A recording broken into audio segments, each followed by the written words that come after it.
Sonia, bonjour. Bonjour, Frédéric, Sam. bonjour. Bonjour, Sam. Ça va bien? Bien, Oui, toujours. bien installé, tranquille. Oui, Hôtel oui, Martinez. on est bien là. hein. Ouais.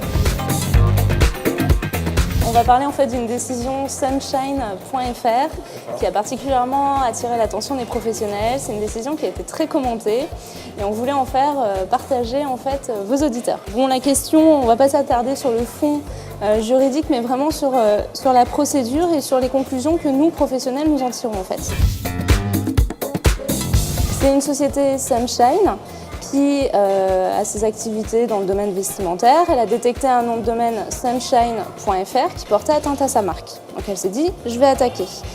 Ce nom de domaine sunshine.fr a été réservé en fait par une société qui, a priori, aurait ses activités, en tout cas l'objet social de ces sociétés, en lien avec le domaine de la photo. A priori, pas trop de problèmes. En fait, ils agissent en référé, donc ils font une procédure a priori rapide pour obtenir le transfert de ce nom de domaine à leur profit. Pour les dates, au niveau de la chronologie, ils ont obtenu une ordonnance en juillet 2007.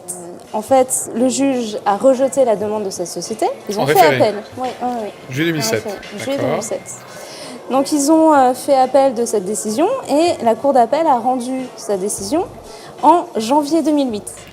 En fait, c'était censé être une procédure d'urgence, apparemment. A priori rapide. Les mais bon, référés, voilà. enfin bon.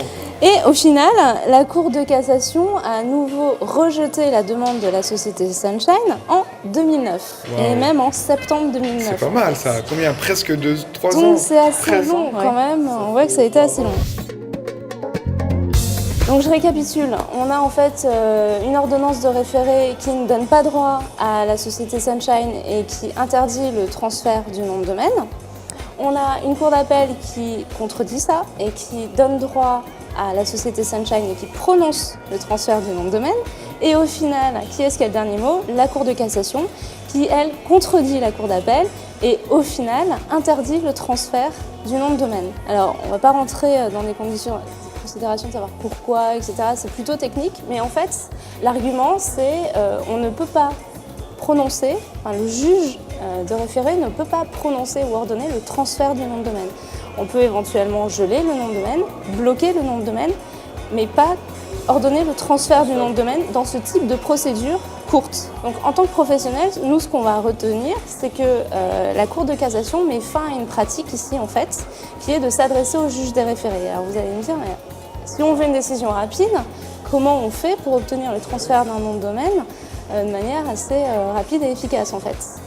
Simplement, on va se référer à des décisions et des procédures qu'on connaît bien, qui sont les PARL, parce que là en l'occurrence c'était un .fr, donc on va penser à la PARL, on va penser à la PREDEC éventuellement, en fonction du contexte et des conditions.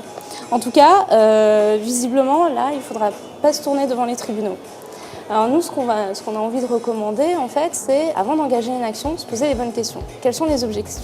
Si l'objectif est finalement d'obtenir le transfert du nom de domaine pour pouvoir l'utiliser rapidement, c'est-à-dire qu'on a besoin, on veut un usage commercial, on va voir si on peut passer par les procédures PREDEC, PARL, UDRP, si c'est pour l'arbitrage, etc.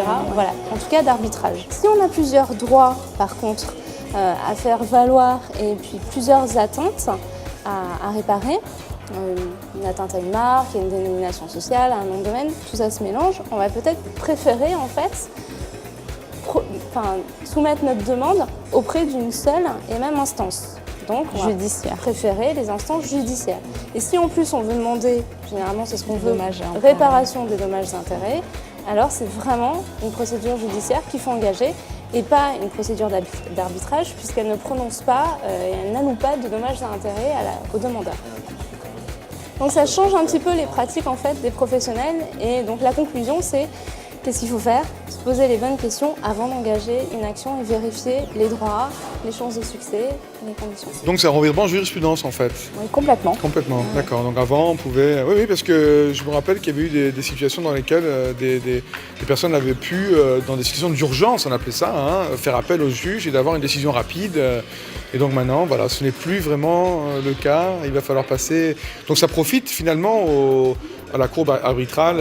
Exactement, ça profite tout à fait aux procédures d'arbitrage. Et ça va désengorger un peu aussi les tribunaux parce que on peut le voir comme c'était vraiment... Là, enfin, je veux dire, les gens qui sont quand même beaucoup plus spécialisés dans notre domaine d'activité au niveau A priori, oui. Ouais, c'est plus adapté, hein, quelque part. Bon, c'est pas mal. C'est une bonne chose. Très bien. Bon, alors à la semaine prochaine. Oui, à la semaine prochaine. Merci. Au revoir.